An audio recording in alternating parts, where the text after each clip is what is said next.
오늘은 사명자의 길이라는 제목으로 말씀 나누겠습니다. 바울을 한마디로 요약하면 사명에 사로잡힌 사람이다 라고 할 수 있습니다.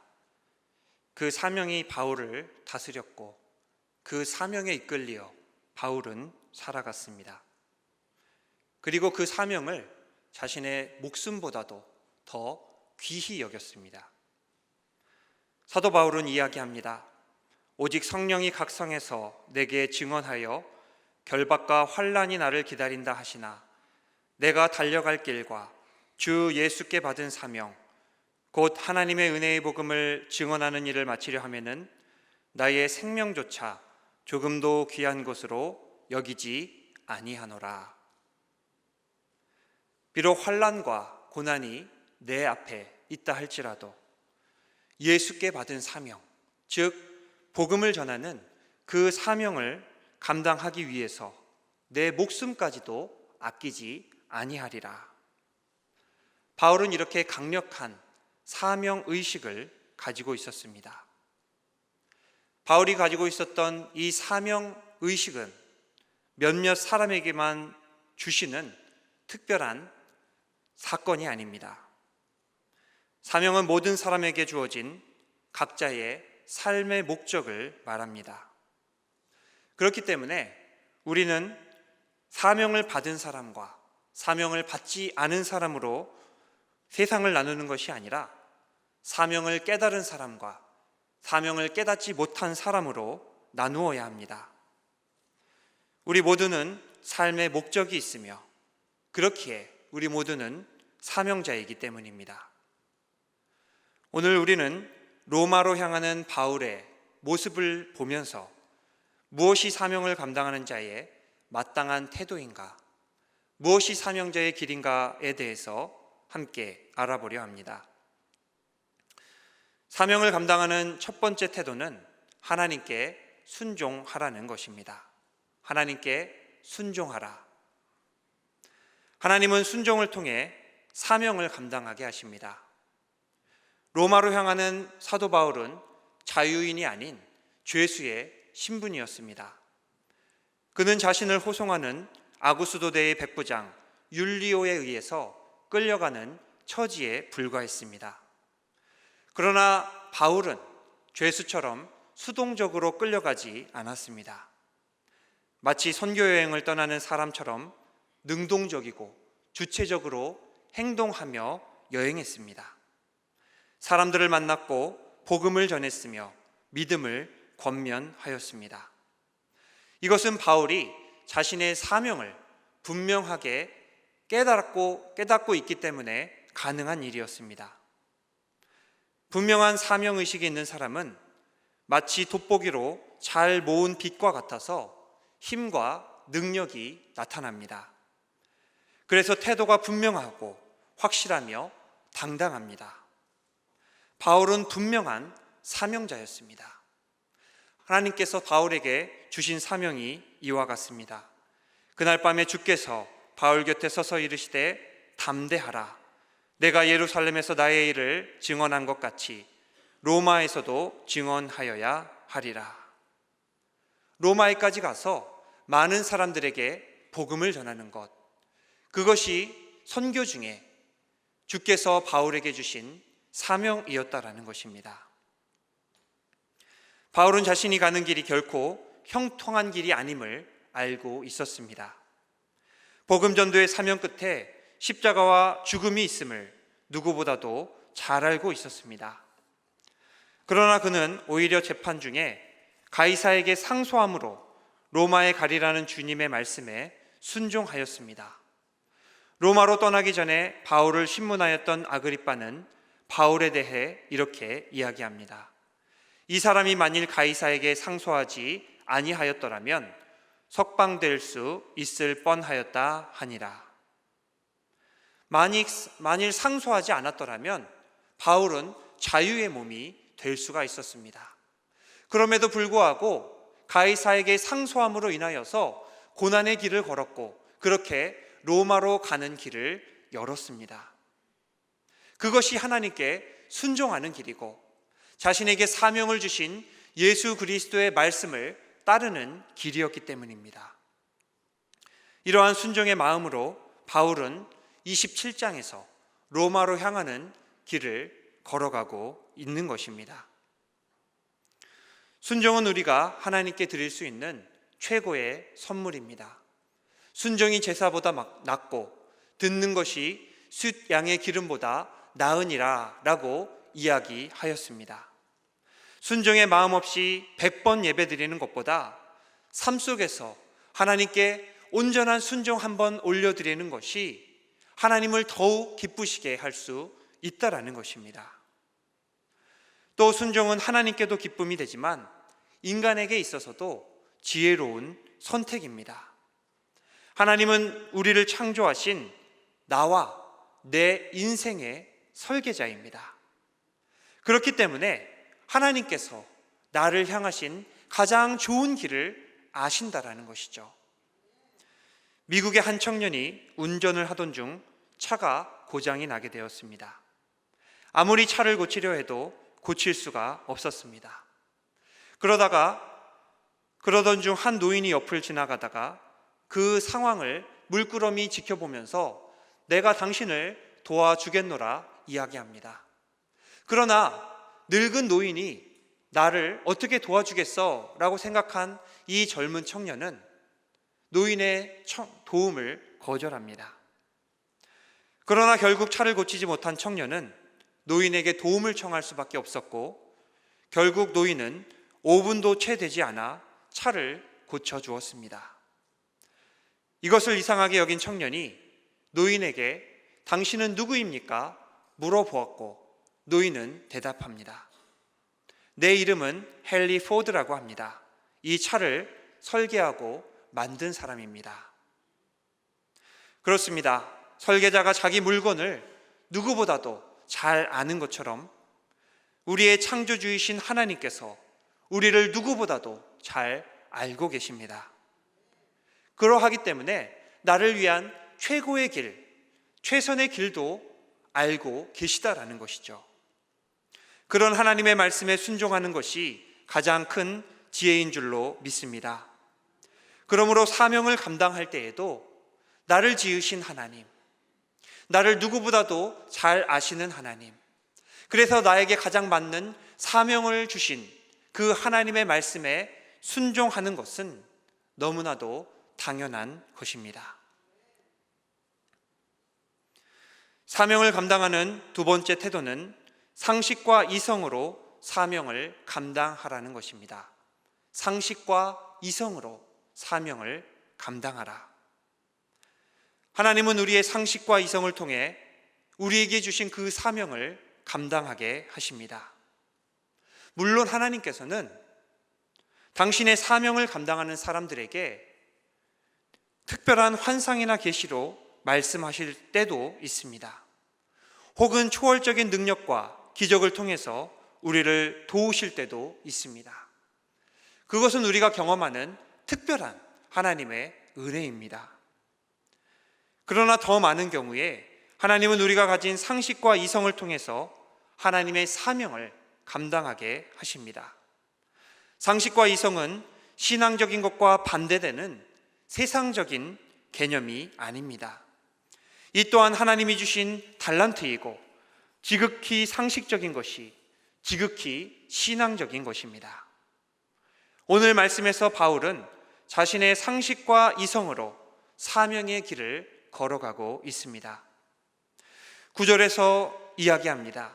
여러 날이 걸려 금식하는 절기가 이미 지났으므로 항해하기가 위태한지라.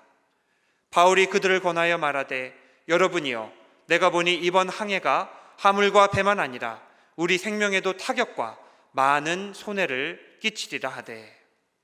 여기 사도 바울이 말하는 금식하는 절기는 구약 성경에서 이야기하는 대속죄일을 이야기합니다. 이 대속죄일은 오늘날의 달력으로 치면은 9월 말에서 10월 초를 이야기합니다.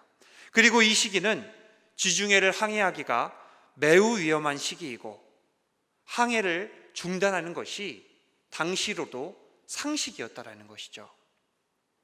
그리고 바울은 미안까지의 항해를 통해서 우리가 로마로 가는 이 길이 너무나도 위험하겠구나 하는 것을 인지하고 있었습니다.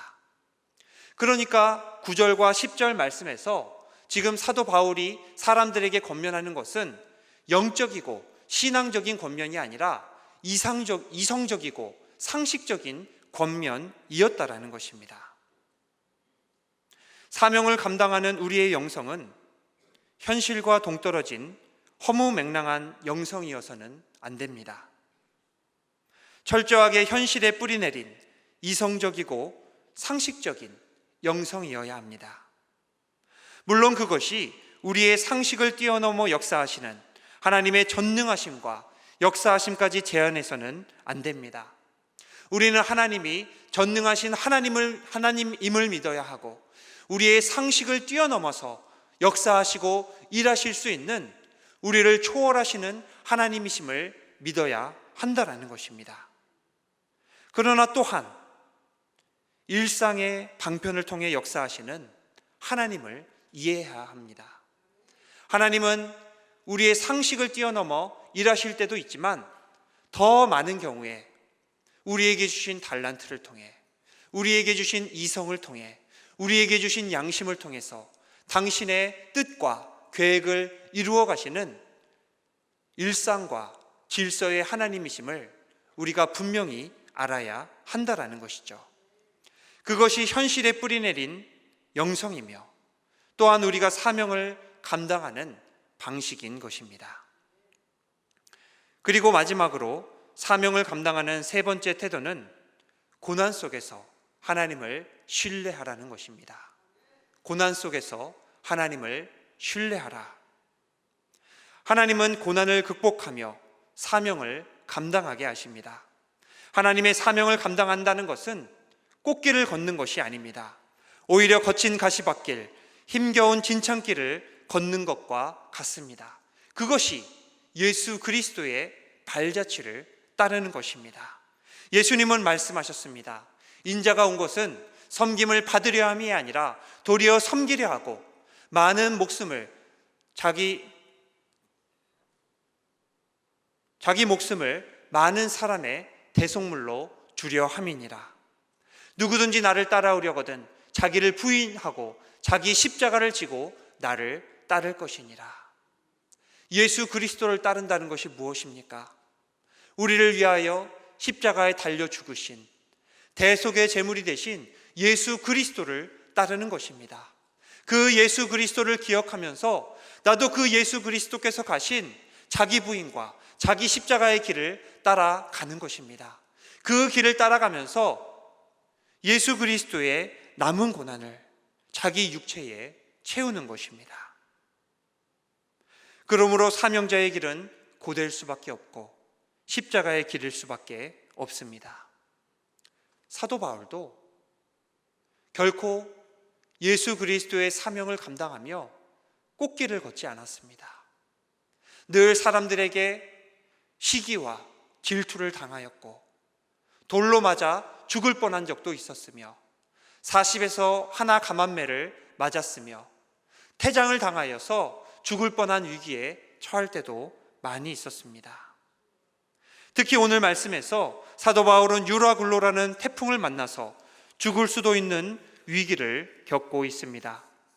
이 일로 인하여서 바울과 함께한 일행들은 무려 14일 동안 풍랑과 파도에 휩싸이면서 이리저리 휩쓸려 다녔습니다. 먹지도 마시지도 못하였고 두려움과 공포 속에서 기진해 갔습니다. 심지어 구원의 여망마저 사라졌다고까지 그렇게 고백하였습니다. 그럼에도 불구하고 사도 바울은 포기하지 않았습니다. 자기의 목숨을 포기하지 않았을 뿐만 아니라 하나님이 주신 사명도 결코 포기하지 않았다라는 것입니다. 하나님을 신뢰했기 때문입니다. 고난 가운데에서도 나를 구원하시고 내 발걸음을 인도하시는 그 하나님의 손길을 신뢰하고 믿었기 때문에 그 믿음 안에서 끝까지 주님을 붙들고 그 순례의 길을 걸어갈 수 있었다라는 것입니다. 그것이 바울의 원동력이었습니다. 하나님은 당신의 사명자들을 보호하시고 지키시는 하나님이십니다. 하나님이 함께 하신다고 해서 고난이 사라지는 것이 아닙니다. 하나님을 믿는다고 해서 환난이 사라지는 것이 아닙니다. 그러나 우리가 주님을 붙들 때에, 하나님을 믿을 때에, 주님을 신뢰할 때에 하나님께서 우리의 고난 가운데 들어오십니다. 그 고난 가운데 동행하시며 그 고난과 환난을 이길 수 있는 힘과 지혜와 능력을 더하여 주신다라는 것이죠. 그것이 하나님이 우리와 함께 하신다는 참된 의미가 될 것입니다. 오늘 말씀은 이야기합니다. 25절과 26절입니다. 바울아, 두려워하지 말라. 내가 가이사 앞에 서야 하겠고 또 하나님께서 너와 함께 항해하는 자를 다 내게 주셨다 하였으니 그러므로 여러분이여 안심하라. 나는 내게 말씀하신 그대로 되리라고 하나님을 믿노라. 그런즉 우리가 반드시 한 섬에 걸리리라 하더라. 이것이 하나님을 향한 바울의 믿음이었고 하나님을 향한 바울의 신뢰였습니다. 하나님은 바울의 믿음대로 모든 사람을 보호해 주셨습니다. 하나님은 사명자를 지키시고 보호하십니다. 그래서 바울은 자신을 일컬어서 보화를 가지고 있는 질그릇이라 이야기합니다. 고린도후서에서 이렇게 이야기합니다. 우리가 이 보배를 질그릇에 가졌으니 이는 심히 큰 능력은 하나님께 있고 우리에게 있지 아니함을 알게 하려 함이라. 우리가 사방으로 우겨쌈을 당하여도 쌓이지 아니하며 답답한 일을 당하여도 낙심하지 아니하며 박해를 받아도 버림받지 아니하며 거꾸로 뜨림을 당하여도 망하지 아니하고. 질그릇은 보잘것없고 연약한 토기 그릇을 이야기합니다. 이것은 곧 바울을 상징합니다. 자랑할 것이 없는 연약한 자신의 실존을 고백한 것입니다. 그러나 그 연약한 바울이라는 실존 안에 예수님께서 보배를 주셨습니다. 그 보배는 곧 예수 그리스도이시고 그 예수 그리스도의 복음을 전하는 바울의 사명입니다. 나는 연약합니다. 질그릇처럼 연약합니다. 나는 쉽게 깨어지는 질그릇입니다. 그러나 주님께서 내게 보배를 주셨습니다. 예수 그리스도의 그 생명의 복음을 전하는 이 사명을 내 안에 주셨습니다. 그러므로 나는 망하지 아니할 것입니다. 우겨싸움을 당한다 하더라도 주님께서 건져주실 것이고 고난 가운데에서 나와 함께 하실 것이고 환난 가운데에서 나를 지켜주실 것입니다. 이것이 바울의 고백이었다라는 것입니다. 우리의 인생길 가운데 벼랑 끝에 서는 경우가 있습니다. 벼랑 앞에 선 사람만이 알 수 있는 경험입니다. 인생의 위기의 순간입니다. 아찔해서 바람만 불면 저 깊은 낭떠러지로 떨어질 것 같은 그러한 벼랑 앞에 설 때가 우리의 인생길 가운데 있다라는 것입니다. 모두가 나를 버린 것 같은 그 순간에, 그러나 하나님은 나를 버리지 않으십니다. 나를 내버려 두지 않으십니다. 여호와 이레 하나님께서 나를 위해서 피할 길을 예비하시고 그 길로 선하게 인도하십니다. 그러므로 사명을 감당하며 고난을 당한다 하더라도 우리를 도우시는 하나님을 신뢰하며 끝까지 그 사명을 감당할 수 있는 것입니다. 말씀을 마치고자 합니다. 하나님은 우리를 구원받은 하나님의 자녀인 동시에 또한 동역자로, 사역자로 부르셨습니다. 요셉에게 꿈과 사명을 주셨던 것처럼 우리에게도 각자의 사명을 부여하셨습니다. 그 사명을 감당할 때에 순종의 마음으로 감당하실 수 있기를 바랍니다. 하나님께서 주신 상식과 이성으로, 현실에 뿌리내린 영성으로 사명을 감당하시기를 바랍니다. 고난의 때에 우리를 도와주시는 하나님의 능력을 신뢰하는 마음으로 그 사명을 감당하시기 바랍니다. 그래서 하나님 앞에 섰을 때에 잘하였도다 착하고 충성된 종아, 내 주인의 즐거움에 참여할지어다 칭찬받는 모두가 되시기를 간절히 축원합니다. 함께 기도드리겠습니다. 사랑이 많으신 아버지 하나님, 참으로 감사를 드립니다.